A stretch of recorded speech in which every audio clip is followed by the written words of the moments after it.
স্বামী থাকতে স্ত্রী অন্য নারীতে আসক্ত, স্ত্রী থাকতে পুরুষ অন্য নারীতে আসক্ত। কি পরিমাণ বেড়ে গেছে, কি পরিমাণ অসভ্যতার অস্থিরতা বেড়ে গেছে।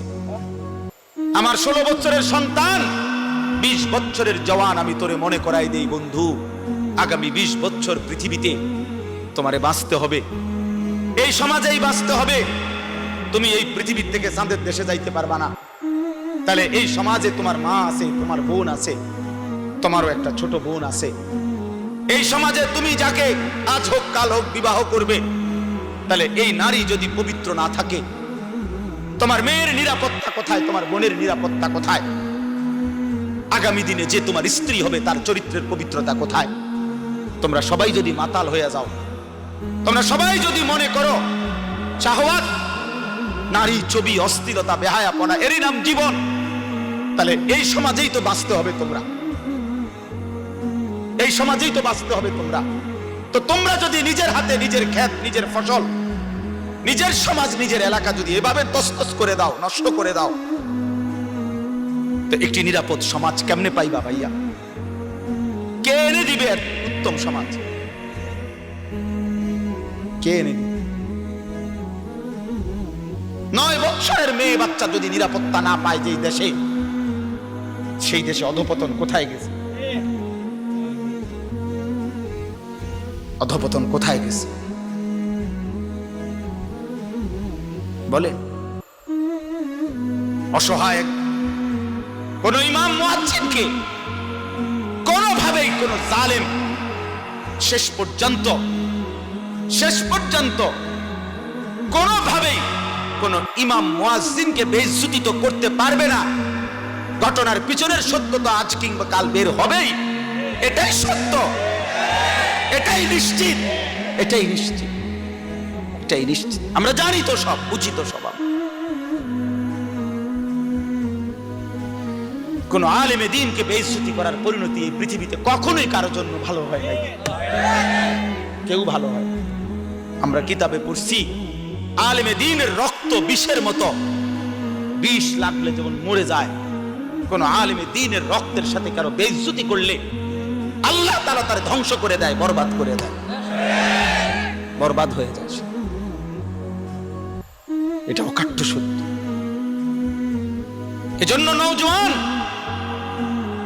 আমি তোমারে মনে করাই দিলাম, তুমি চরিত্রহীন হইয়া তুমি মনে করো কেউ দেখে নাই, কেউ জানে নাই, তোমার সমাজ তুমি নষ্ট করে দিচ্ছ, তোমার আগামীর ভবিষ্যৎ তুমি বরবাদ করে দিচ্ছ।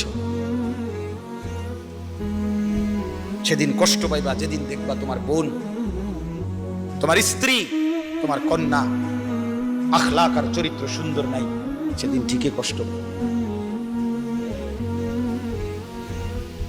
আয-যিনা কারজুন, আল্লাহর কসম, আমি কিতাবে পড়ছি, ইমাম শাফিঈ রাহমাতুল্লাহি আলাইহি বলছেন, কিশোর নওজোয়ান শোনো ভাইয়া, এই মুরব্বীদেরকে সামনে রেখে তোম করে বলি আমি, ইমাম শাফিঈ রাহমাতুল্লাহি আলাইহি বলছে, জিনা, ব্যভিচার, নারীর সাথে অবৈধ সম্পর্ক, খোদার কসম উনি বলছে, কারজুন, এটা একটা ঋণ, করজ, ঋণ আদায় করতে হয়, ঋণ সুদ দিতে হয়নি, কথা বলে না, ঋণ সুদ করতে হয়নি, কর্জ নিলে, ঋণ নিলে এটা সুদ করতে হয়নি, কথা বলে না।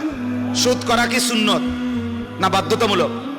এই ঠিক ইমাম শাফিঈ রাহমাতুল্লাহ বলছে, জিনা, ব্যভিচার, নারীর সাথে অসভ্যতা, অশ্লীলতা, বেহায়াপনা, উনি বলছেন এটা করজ, এটা ঋণ। উনি বলেন, হে যুবক, আল্লাহ কসম, এটা কিতাব, শোধ দিতে হবে দোস্ত,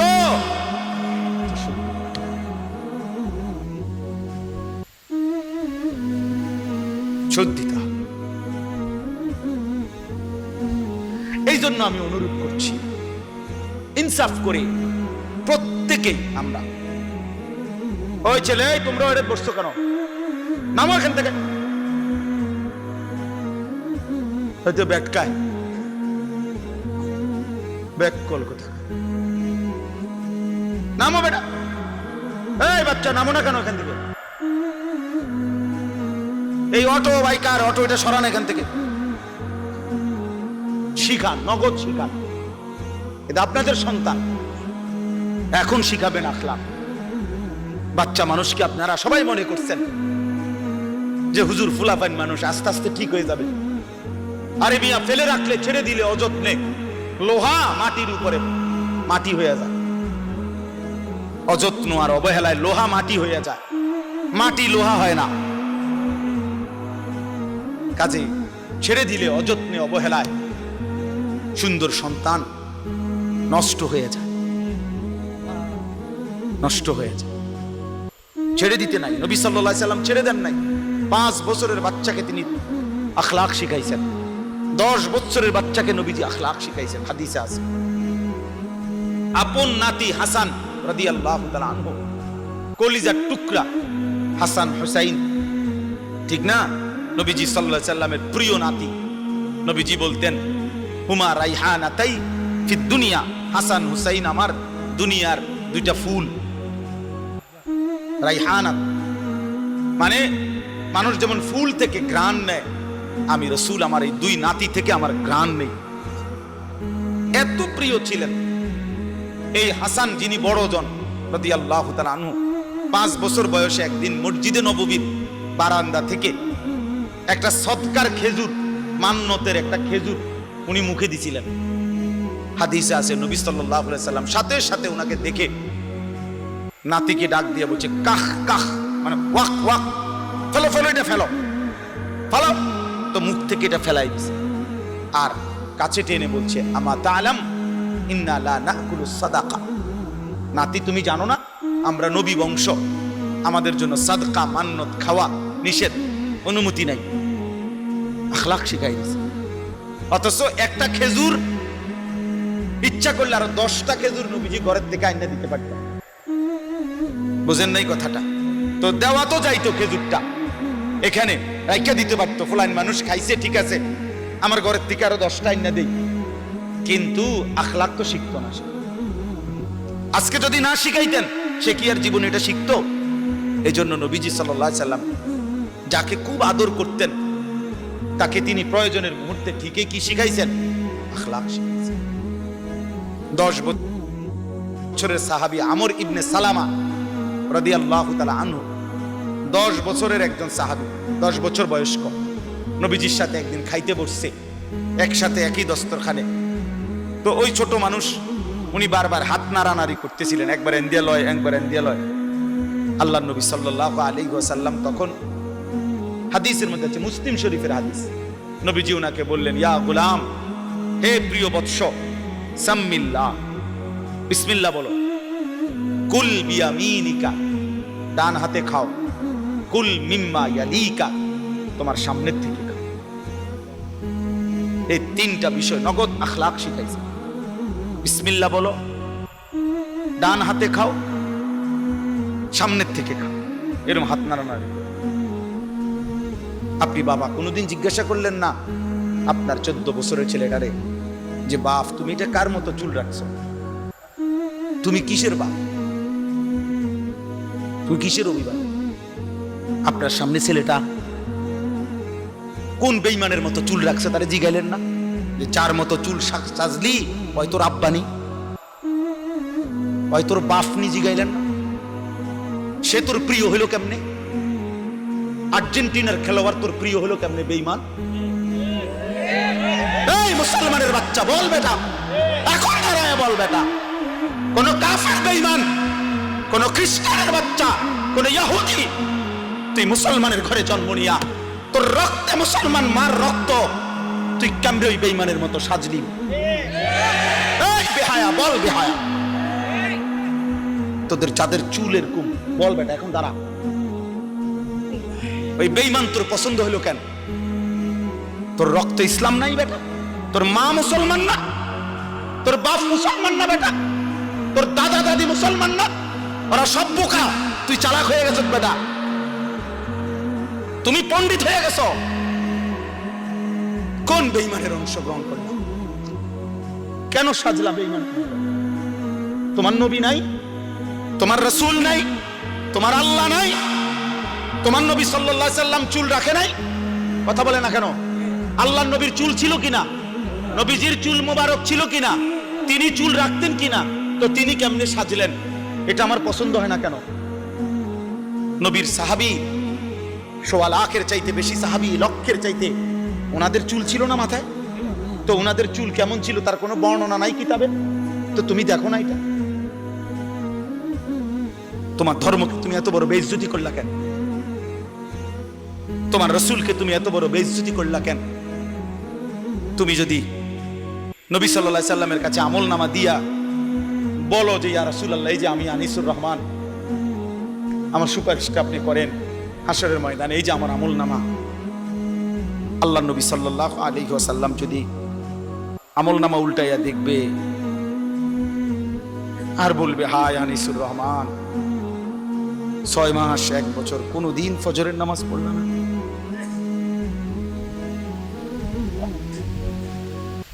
আমার উম্মত,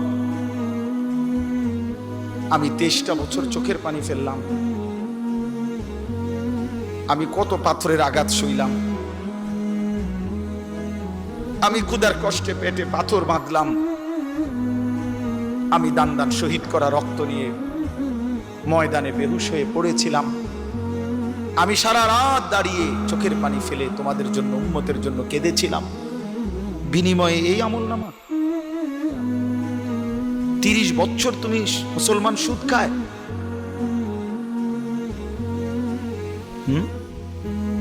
30 বছর, 40 বছর সুদ খায়।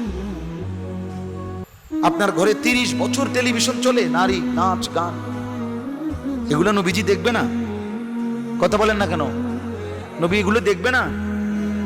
তো কিছু বলবে না? না বলবে মাশাআল্লাহ, দারুণ আমলনামা নিয়ে আসছে, আসো তোমার জান্নাত বুঝাই দেই। না, সুপারিশ মানে এই নাকি? কোনো নিয়ম কানুন নাই। নবীজি সুপারিশ করবে, কথার মানে কি? মানে নবীজি বলছে, উম্মত তোমার যা মন চাই তা গুনাহ করে মৃত্যু পর্যন্ত এই অবস্থায় তুমি আইসো কবরে, হাসরে, আমি শুধু সুপারিশ করে জান্নাত দিয়ে দেব, এই তো না? আমার বাপ ইনসাফ করো, ছেলেরা তোমরাও ইনসাফ করো। প্রিয় ভাই আমার, ভাবতে শিখো। কেমনে দেখাইবা? রাসূলুল্লাহ সাল্লাল্লাহু আলাইহি সাল্লাম কাঁদবেন, চোখের পানি ফেলবেন, বলবেন, উম্মত আমি শ্রেষ্ঠ নবী, তুমি আমার শ্রেষ্ঠ উম্মত, শ্রেষ্ঠ উম্মত হইয়া তুমি আমার এই হাসরের ময়দানে কেমনে পারলা এত বড় বেইজ্জতি করতে? আল্লাহর কাছে নবী যখন পেশ করবে, রব্বুল আলামিন আমার উম্মতের আমলনামা সুপারিশ করলাম, রব্বুল আলামিন বলবে, বন্ধু এটা কি আমলনামা দেখাই? কোন বাবা যদি 12 বছর বিদেশ থেকে ছেলেটার জন্য টাকা পাঠায়, 12 বছর পরে ছেলেটা ইন্টারমিডিয়েট পাশ করে পরীক্ষার রেজাল্ট দিছে, যেদিন সেদিন দেখছে যে ফেল, ওই বাপ যদি চিৎকার করে কাঁদবে আর বলবে যে, আরে বাপ তুই জানোস না আমি 12টা বছর আমি এই রোদ ভরা ঘামে ভরা বিদেশের মধ্যে থাইকা টাকাগুলো রোজগার করে, বিশ্বাস করেন জানেন না, আমি হজ্জের সফর থেকে আসছি, অল্প কয়দিন হয়, ঠিক এই গত মঙ্গলবারে, আজকে মঙ্গলবার, কত প্রবাসী যে আমি দেখছি, আমি ব্যক্তি, আমার ছোট ভাই এই যে মাওলানা আতিক, গত বছরও আমার সাথে সে উমরার সফরে ছিল, রমজান, ওই দেখছে যে প্রবাসী গো, কারণ আমি হাঁটতেই পারি না, কোন যে এন্দিয়া হাঁটি, এন্দিয়া মনো 10, 20, 50 জন পোলা পায়, আমরা দেশি, যেখান দিয়ে দেখে ওখান দিয়ে যাতা দিয়ে দেখে, এ জড়ায় ধরে ধরে কান্দে যে হুজুর 12 ঘন্টা 14 ঘন্টা ডিউটি করি এই প্রখর রৌদ্রের মধ্যে, এরপরে নিজের খানা নিজে, নিজের জামাটা নিজেই ধোয় না, কে দুই বোনের, নিজের রান্নাটা নিজে রান্না, একটা ছোট্ট রুমের মধ্যে মানুষ আটে না, 6 জন থাকে, 12 জন, কোন রকমে জান্ডা লইয়া পড়ে আছে, যে বুকটা বাইন্দা, কলজাটা বাইন্দা, এই 2 টাকা 5 টাকা জমাইয়া সবটা টাকা বাড়ি ঘরে বউ বাচ্চার জন্য, মা বাবার জন্য, তাদের মুখে হাসি ফুটার জন্য দিয়ে দেয়। সেই বাবা 12 বছর পরে সে কি পরিমাণ কাঁদবে আর বলবে, সন্তান আমার রক্ত পানি করা এই টাকার বিনিময়ে এই রেজাল্ট।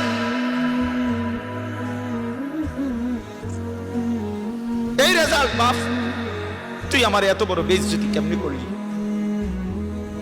খোদার কসম যুবক, নবীজি সাল্লাল্লাহু আলাইহি সাল্লাম এটা বলবে যে উম্মত ফজরের নামাজ পড়ো নাই কতদিন, আমার এত বড় বেইজ্জতি কেমনে করলি? 60 বছরের বুড়া চাচা, এই চাচা এখনো 60 বছর ধরে হায়াত পাওয়ার পরও বিড়ি খান, সিগারেট খান। এই বিড়িওয়ালা মুখ নিয়ে কোন লজ্জায় নবীজির সামনে দাঁড়াবেন? এই বুড়া, মনে রাখো তুমি, আমার নাম আনিসুর রহমান, আমি যদি আর কোনোদিন নাও আসি, একদিনই বলে গেলাম,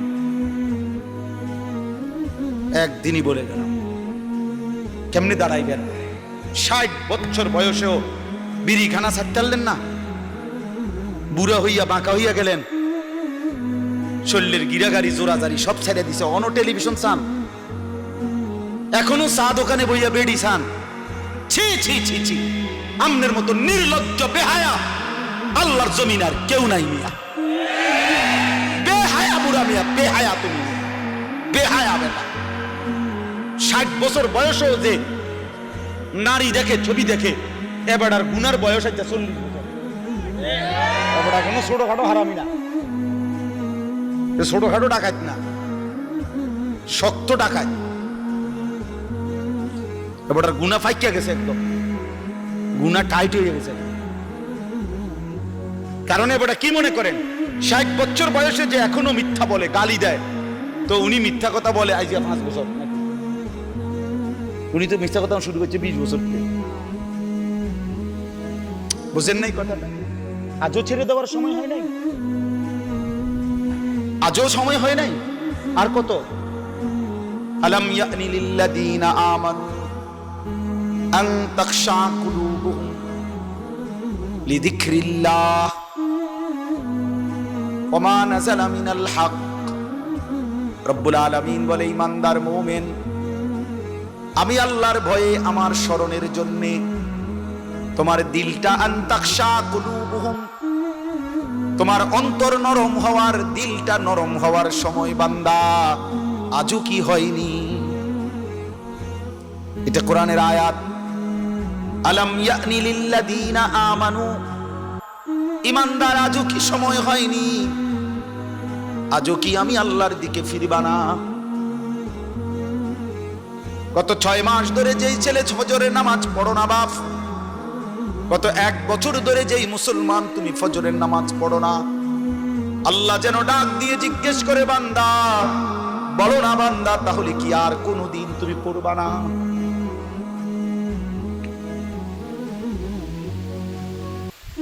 আমি কি বুঝি তোমাকে এমনি এমনি খাওয়াবো আর পড়াবো, তুমি কি আমাকে সেজদা দিবা না? কি হবে উত্তর? ইয়া আইয়ুহাল ইনসানু মা গাররাকা বিরাব্বিকাল কারীম। রব্বুল আলামিন বলে, মানুষ, বান্দা আমার, মানুষ আমার মতো দয়ালু মেহেরবান রব, আমার মতো এমন দয়ালু মালিক, আমার মতো দয়ালু এমন লালন পালনকারী আল্লাহ, তাকে কেমনে ভুলে কে তোমাকে ধোঁকা দিল, আমি আল্লাহকে ছেড়ে দিলাম। মা গাররাক, তুমি কি জানো বান্দা, আমি তো সেই আল্লাহ, 1 ফোঁটা নাপাক পানির উপরে এমন সুন্দর একটা ডিজাইন আমি আল্লাহ করেছি। এই পৃথিবীর কাউকে বলো না 1 ফোঁটা পানির উপরে একটা সুন্দর মানুষের আকৃতি দিতে। পানির উপরে ডিজাইন করবে কেমনে? পানির মধ্যে ডিজাইন করবে কেমনে? রব্বুল আলামিন বলে, বীর্যের 1 ফোঁটা পানির মধ্যেই তো আমি এমন সুন্দর আকৃতি দিয়েছি। ইন্না খালাকনাল ইনসানা মিন নুতফাতিন আমশাজ। নাপাক বীর্যের ফোঁটা থেকেই তো আমি আল্লাহ মানুষকে বানিয়েছি। আল্লাযী খালাকাকা ফাসাওয়াকা ফাআদালাক ফি আইয়ি সূরাতিন মা শাআ রাক্কাবাক। আমি তো বানিয়েছি, আমি তো সাজিয়েছি, আমি তো এমন সুন্দর চেহারার রং দিয়েছি। এমন দয়ালু মাওলা কেমনে ভুলে গেলা, কেমনে ভুলে গেলা? আলাম নাজআল লাহু আইনাইন আল্লাহ বলে বলো না বান্দা আমি কি দুইটা চোখ দেই নাই? বলো, সবাই উত্তর দেন। হ্যাঁ, ওয়ালিসানান, আল্লাহ বলে বলো না বান্দা আমি কি জিহ্বা দেই নাই? ওয়াশাফাতাইন, আল্লাহ বলে বলো না বান্দা আমি কি দুইটা ঠোঁট দেই নাই? দিয়েছেন। তাইলে সেই মালিক যদি বলে বান্দা আমার দেওয়া জবানে আমার নামটা আমি শুনতে পারলাম না কেন? আমার দেওয়া চোখে আমার কালাম তুমি দেখলা না কেন? আমার দেওয়া কপাল আমি আর রব্বুল আলামিন আমারে সেজদা দিলা না কেন? বন্ধু মনে রাখো ভাইয়া, একটা কথা সত্য কই, রাগ হইও না প্রিয় ছেলে বাপ। এই কপাল পৃথিবীতে উপার্জনের দুনিয়াবি কোনো কাজে লাগে না। এই হাত পাও এগুলা মানুষের অঙ্গ প্রত্যঙ্গ কাজে লাগে বিভিন্ন উপার্জনের কামে। এই কপাল এটা দুনিয়াবি কোনো কামে লাগে না। এটা কোনো কাজের জন্য, ওটা দিয়ে কোনো উপার্জনের কোনো কামে, দুনিয়ার কামাইয়ের কোনো কাজে এই কপালের এটুকু জায়গা ব্যবহার হয় না, এটা লাগে না আর কি। তাই এটা আল্লাহ তাআলা কেন বানাইছেন? খোদার কসম রব্বুল আলামিন এই কপাল শুধুই সেজদার জন্য বানাইছেন, শুধু সেজদার জন্য। এজন্য যে কপাল সেজদা দেয় না, যে কপালে সেজদা নাই, তুই মানুষও না, মানুষের বাচ্চাও না, ইনসানের কোনো কাতারে সে পড়ে, সে কোনো মানুষের কাতারে পড়ে, ইনসানের কোনো কাতারে পড়ে না যার কপালে সেজদা। কারণ কপাল বানানোই হয়েছে। সেজদা কাকে বলে? ওয়াদউল জাবহাতে আলাল আরদ, জমিনের মধ্যে কি রাখা, এই তো কপাল রাখাটারই কি কয়? তার মানে সেজদা কপাল, কপাল বানানোই হয়েছে কিসের জন্য? নবী সাল্লাল্লাহু আলাইহি সাল্লাম বলেন আকরাবু মা ইয়াকুনুল আবদু মির রাব্বিহি ওয়া হুয়া সাজিদ। নবীজি বলেন কোন বান্দা আল্লাহর সবচেয়ে ঘনিষ্ঠ হয়, আকরাব সবচেয়ে ঘনিষ্ঠ হয় যখন সে সেজদা করে, সেজদা করে। এজন্য আমার শায়েখ আল্লামা মুফতি মুশতাকুন নবী কাসিমি হুজুর সবসময় এটা বলে যে কোন বান্দা যখন সেজদা করে তো আল্লাহ তাআলা তার পিঠে মাথায় এভাবে হাত বুলায় দেয়, আদর করে। আল্লাহ আদর, আল্লাহর কুদরতি পায়ে সেজদা দেয়, মালিক তখন আদর করে দেয়, পিঠে মাথায় হাত বুলায় দেয়। আল্লাহ ডেকে বলে আনিস আমারে সেজদা করছো না, ইরফা রাসা, উঠো, মাথা উঠো, ওঠো, বসো, বসো। আর কিছু বলবা কিনা বলো? তো বান্দা বলে আত্তাহিয়াতু লিল্লাহি ওয়াস সালাওয়াতু ওয়াত তাইয়্যিবাত। আল্লাহ বলে আচ্ছা আমার প্রশংসা করলাম, খুশি হলাম, আর কিছু? আল্লাহুম্মা সাল্লি আলা মুহাম্মদ ওয়া আলা আলি মুহাম্মদ। ও মাশাআল্লাহ, আমার বন্ধুর প্রশংসা করলা, দুরূদ পড়লা, আমি এত খুশি হলাম, এখন কিছু আর বলবা? তো বান্দা বলে আল্লাহ সেজদা দিয়ে আপনার কাছে আসলাম, আপনার প্রশংসা করলাম, আপনার বন্ধুর দুরূদ পড়লাম, একটা উদ্দেশ্য আছে, মাকসাদ আছে। কি মাকসাদ, কি উদ্দেশ্য? আল্লাহুম্মা ইন্নী যালামতু নাফসি যুলমান কাসীরা। আয় মাওলা আমি বড় নাফরমান মাওলা, আমার গুনাহ অনেক বেশি মাওলা, আর আমি জানি ওয়ালা ইয়াগফিরুয যুনুবা ইল্লা আনতা, আপনি ছাড়া আর মাফ করার কেউ নাই। এই জন্য আপনার এত কাছে আসলাম, আপনার স্পর্শ পেলাম, আপনার বড় আকরাব ঘনিষ্ঠ হলাম। উদ্দেশ্য হলো ফাগফিরলি মাগফিরাতাম মিন ইনদিক, আপনার পক্ষ থেকে আমারে ক্ষমা করে দেন, ওয়ারহামনি আমার একটু দয়া করে দেন, ইন্নাকা আনতাল গফুরুর রহিম। আপনি মাফ করবেন না কা? আপনি তো ক্ষমাশীল, আপনি দয়া করবেন না কেন? আপনি তো রহিম, দয়াবান। আল্লাহ বলে কস কি রে বান্দা, এত আদর করে বললে মাফ না করি কেন? কি কইছেন এখন? আল্লাহু আকবার। এই জন্য বান্দা যখন সালাম ফিরায় এই ডানে বামে, তখনই একবার কি করে আল্লাহু আকবার, অর্থাৎ উদ্দেশ্য হলো সে সালাম ফিরাইয়াই আল্লাহু আকবার বলে, অর্থ বলে আর মানুষের জানায় ভাই সাহেব আল্লাহ বহুত বড় মহান, উনি আমার মাফ করে দিয়েছেন। আল্লাহু আকবার। এই জন্য আপনারাই তো কইয়া উঠলেন আল্লাহু আকবার নিজে নিজে। আল্লাহু আকবার। এই জন্য দোস্ত বান্দা সেজদা দিয়ে বসলে সালাম ফিরাইবার আগে আগে রব মাফ করে। চলো ইনশাআল্লাহ রাত গভীরে চলো নিয়ত করি ইনশাআল্লাহ। নওজোয়ান, আগামী দিনে ইসলামের জন্য তোমাদের দরকার। আগামীর পৃথিবীতে কালেমার পতাকা উড়াবার জন্য নওজোয়ান তোমরাই দরকার। প্রিয় নবী সাল্লাল্লাহু আলাইহি ওয়াসাল্লাম তারিখের মধ্যে কথা স্পষ্ট আছে, নবীজি সাল্লাল্লাহু আলাইহি সাল্লামের 23 বছরের নবুয়তের জীবনে নবীজিকে তার দ্বীনের কাজে সবচেয়ে বেশি সহযোগিতা করেছেন যারা, অহুম শাবাব, তারা ছিল যুবক, বৃদ্ধ অল্প ছিল। হযরত আনাস ইবনে মালিক 10 বছর যিনি নবীজির খাদেম ছিলেন, তিনি বলছেন কুন্না নাগজু মা রাসূলিল্লাহ সাল্লাল্লাহু আলাইহি ওয়াসাল্লাম ওয়া নাহনু শাবাব, আমরা নবীজির সাথে যুদ্ধ করতাম, প্রত্যেকটা জিহাদে অংশগ্রহণ করতাম, ওয়া নাহনু শাবাব, আর আমরা ছিলাম যুবক, আমরা ছিলাম যুবক, নওজোয়ান। এই জন্য বাবা চাচারা তোমাদের জন্য দোয়া করবে, আমরাও তোমাদের জন্য দোয়া করব। এখানে আমার এই আয়াতটা এবার শুধু শোনো, তারপরে তুমি দিল থেকে বুঝো। আল্লাহ তাআলা এখানে বলছেন ফাখালাফা মিন বাদিহিম খালফুন, প্রত্যেক জাতি গোষ্ঠীর মধ্যে নিকৃষ্ট প্রজন্ম, মন্দ উত্তরসূরি, নিকৃষ্ট জেনারেশন কারা? আল্লাহ বলেন আদাউস সালাহ, যারা প্রতিনিয়ত তাদের নামাজ নষ্ট করে দেয়, তারা নিকৃষ্ট মানুষ, নিকৃষ্ট উত্তরসূরি, নিকৃষ্ট জেনারেশন, নিকৃষ্ট প্রজন্ম। তোমরা আজকে যারা 15 থেকে 20-30 বছর, প্রিয় ভাই আমার, তোমরা একটি জেনারেশন, তোমরা একটা প্রজন্ম, 2 বছর 4 বছরের ব্যবধান, কাছাকাছি সময়, তোমরা একটি প্রজন্ম, একটি জেনারেশন, তোমরা উত্তরসূরি পূর্বসূরিদের। আল্লাহ তাআলা বলেন এই নিকৃষ্ট, খালফুন অর্থ হলো মন্দ প্রজন্ম, নিকৃষ্ট উত্তরসূরি কারা? আদাউস সালাহ, যারা তাদের নামাজ নষ্ট করে দেয়। কি নষ্ট করে বলেন না? কি নষ্ট করে? ভাইয়া শেষ করে দিচ্ছি, আর 10টা মিনিট। কি নষ্ট করে? নামাজ নষ্ট। এনে তাফসীরের মধ্যে আছে, প্রিয় ভাই বাবা সবাই শোনেন। আল্লাহ তাআলা বলছে ওই মানুষগুলো নষ্ট, নিকৃষ্ট, মন্দ, যারা কি নষ্ট করে।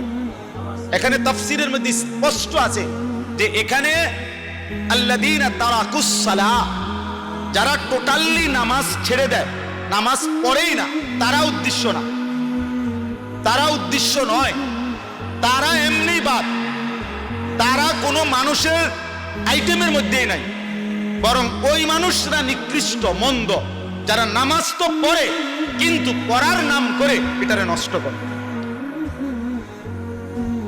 কিভাবে নষ্ট করে?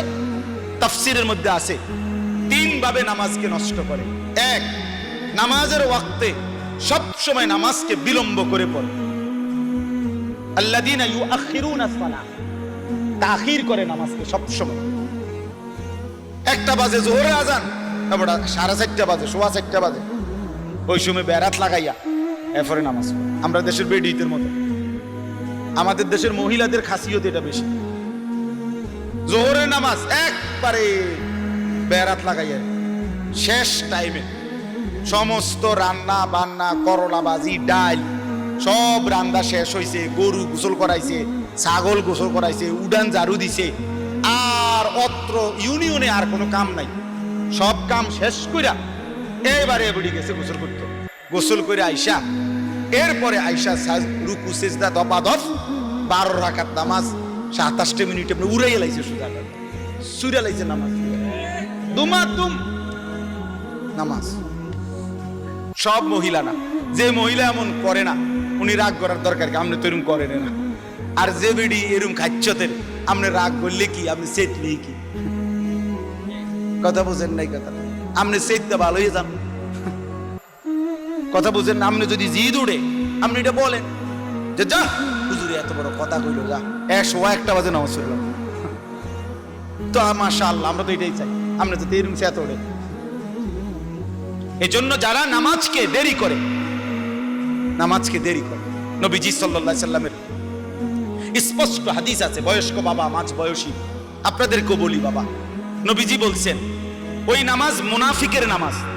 আসরের নামাজের একটা অভ্যাসের ব্যাপারে নবীজি বলছেন যে তিলকা সালাতুল মুনাফিক, ওই নামাজ মুনাফিকের নামাজ, মুনাফিকের নামাজ। ইয়ারকুবু হাত্তা তাগরুবা শামস, যে আসরের নামাজ না পড়ে বিলম্ব করে, এমন কি সূর্য ডুবার কাছাকাছি হয়ে যায়, ঠিক ওই সময় হাত্তা কানাত বাইনা কারনাই শাইতান, সূর্যটা তখন ডুবতে সময় শয়তানের দুই শিংয়ের মাঝখানে থাকে। নবীজি বলেন কামা ফানাক্কারা আরবাআন, তখন ওই লোক আসরের নামাজের নাম করে 4 রাকাতে যেন 4টা ঠক্কর মারে। লা ইয়াযকুরুল্লাহ ইল্লা কালিলা, ঠিকমতো তাসবিহগুলো নামাজের আহকামগুলো আদায় করে না। নবীজি 3 বার বলছে ওইটা মুনাফিকের নামাজ, মুনাফিকের নামাজ, মুনাফিকের নামাজ। তাহলে কি বোঝা গেল? নামাজ পড়ে না এটা না, নামাজ পড়ে তবে কি করে? কথা বলেন না কেন? সে নিকৃষ্ট। 2 নাম্বার, নামাজের মধ্যে ফরজ আছে, ওয়াজিব আছে, সুন্নত আছে, মুস্তাহাব আছে, আছে কিনা? এগুলো যে ঠিকমতো আদায় করে না, রুকু সেজদা যে ঠিকমতো আদায় করে না, তাসবিহগুলো ঠিকমতো আদায় করে না, নামাজের ওয়াজিব ফরজগুলো ঠিকমতো আদায় করে না, রুকু দিছে, রুকুর থেকে সোজা হয়ে দাঁড়ানো কি ওয়াজিব? কথা বলেন না, ওয়াজিব। এবার রুকুর থেকে একটু উচ্চাই নিচের দিকে আমার যায়, এমন কাকু নাই? আছে, আছে, আমরা বহুত দেখছি। সেজদা দিতে গিয়া 2 সেজদার মাঝখানে স্থির হয়ে বসা ওয়াজিব। কি বলেন না? সেজদা দেয় কেমনে? একটা সেজদা দিয়া মাথাটা একটু আলগি দিয়ে আরেকটা মাথা পটপট করে 2টা সেজদা মেরে দিল। আরে বুঝেন আপনি কি সেজদা দিলেন? মাঝখানের ওয়াজিব ছুটে গেল যে। কথা বলেন নাই? এই আল্লাহ তাআলা বলছেন এই মানুষগুলো হচ্ছে নিকৃষ্ট। নবীজি সাল্লাল্লাহু আলাইহি সাল্লাম বলেন আসরাকুস সারিক, রুকু সেজদা যে চুরি করে সে সবচেয়ে বড় চোর, বড় বিগ চোর, গ্রেট চোর, বড় চোর, চোর দা গ্রেট। হ্যাঁ, তাইলে বুঝা গেল নামাজকে যে ফরজ ওয়াজিব মুস্তাহাব সুন্নাত ঠিকমতো আদায় করে না, সে তার নামাজকে কি করে? নষ্ট করে। 3 নাম্বার হলো নামাজের জামাত যে ছেড়ে দেয়, জামাতে যে নামাজ পড়ে না, এটাকে অভ্যস্ত বানায় নিছে জামাত ছেড়ে দেওয়া, এই ব্যক্তিও নামাজকে নষ্ট করে। তাহলে আমার ভাই, আমার বাবা, যদি আল্লাহ তাআলা এখানে বলছেন নামাজকে পড়ার নামে যারা নামাজকে নষ্ট করে তারাই নিকৃষ্ট, এবার যারা টোটালি নামাজ পড়ে না তারা কি? তারা তার চাইতে নিকৃষ্ট। এই জন্য দোস্ত আমার, এত বড় ভুল করো না। কষ্ট দিছি বাপ, রাত অনেক হয়েছে, প্রিয় ভাই নষ্ট হইও না। কোরআন শরীফে আছে আল্লাহ তাআলা বলছে বহু জাহান্নামীকে জাহান্নামের আগুনে দাউ দাউ করে যখন জ্বলবে তো ফেরেশতারা জিজ্ঞাসা করবে মা সালাকাকুম ফি সাকার, হে আল্লাহর বান্দা কেন জাহান্নামে আসলা? ক্বালু লাম নাকু মিনাল মুসাল্লিন, জাহান্নামী নাফরমান তখন বলবে ফেরেশতা লাম নাকু মিনাল মুসাল্লিন, আমি নামাজি ছিলাম না,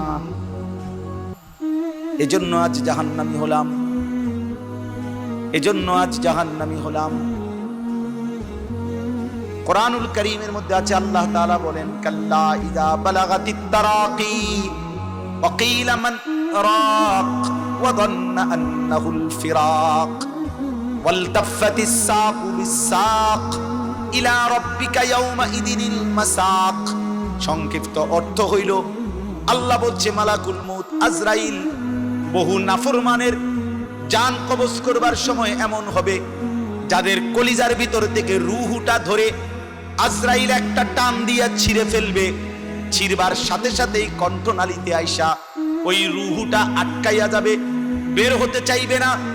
মালাকুল মউত আজরাইল টাইনা হেসরাইয়া ওই রূহটাকে ছিন্ন ভিন্ন করে ছিঁড়ে ফেলবে। আল্লাহ কোরআনে বলছেন এমন নিকৃষ্ট মৃত্যু হবে কার? ফালা সাদ্দাকা ওয়ালা সাল্লা, ওই নাফরমান যে আমি আল্লাহর কথা বিশ্বাস করে নাই, ওয়ালা সাল্লা এবং নামাজ আদায় করে নাই। আল্লাহ বলে নামাজ আদায় করে নাই, এজন্য আমি রব্বুল আলামিন শুনাইলাম নাফরমান আজরাইল তোর জান কবজের দিন তোর কলজা থেকে তোর রূহটা ছিঁড়া ফেলবে, ছিন্ন ভিন্ন করে ফেলবে। বাতের তালাই জীবনের সব না, দুনিয়া ভোগ করলে সফল হয় না। দুনিয়া তো দোস্ত বেঈমানও ভোগ করে, কাফেরও ভোগ করে, ইহুদি খ্রিস্টানও তো দুনিয়া ভোগ করে। যে আল্লাহকে মানে না, নাস্তিক মুরতাদ বেঈমান, সেও তো দুনিয়া ভোগ করে। দোস্ত আমার, বন্ধু আমার, রাস্তার ওই জন্তু জানোয়ার কুকুর বিড়ালও তো দুনিয়া ভোগ করে, করে না? সূর্য কি তার গায়ে পড়ে না? চাঁদের আলো কি তার গায়ে পড়ে না? রোদ বৃষ্টি কি সে উপভোগ করে না? সেও তো খাবার খায়, ঘুম যায়, পেশাব পায়খানা করে, সেও তো তার যৌন চাহিদা পূরণ করে। এজন্য তো গরুরও বাচ্চা হয়, কুকুরেরও বাচ্চা হয়। এজন্য জীবন মানে যদি শুধু খাও, ঘুমাও আর পেশাব পায়খানার যৌবনের চাহিদা পূরণ, তাহলে এই জীবন আর জানোয়ারের জীবনের মধ্যে তফাৎ কি? যে জীবনে সেজদা নাই, যে জীবনে গোলামি নাই, বন্দিগি নাই, বন্ধু আমার, বাপ আমার, মা আমার, বোন আমার, বলো না ওই জীবনের সাথে জানোয়ারের পার্থক্য কোথায়?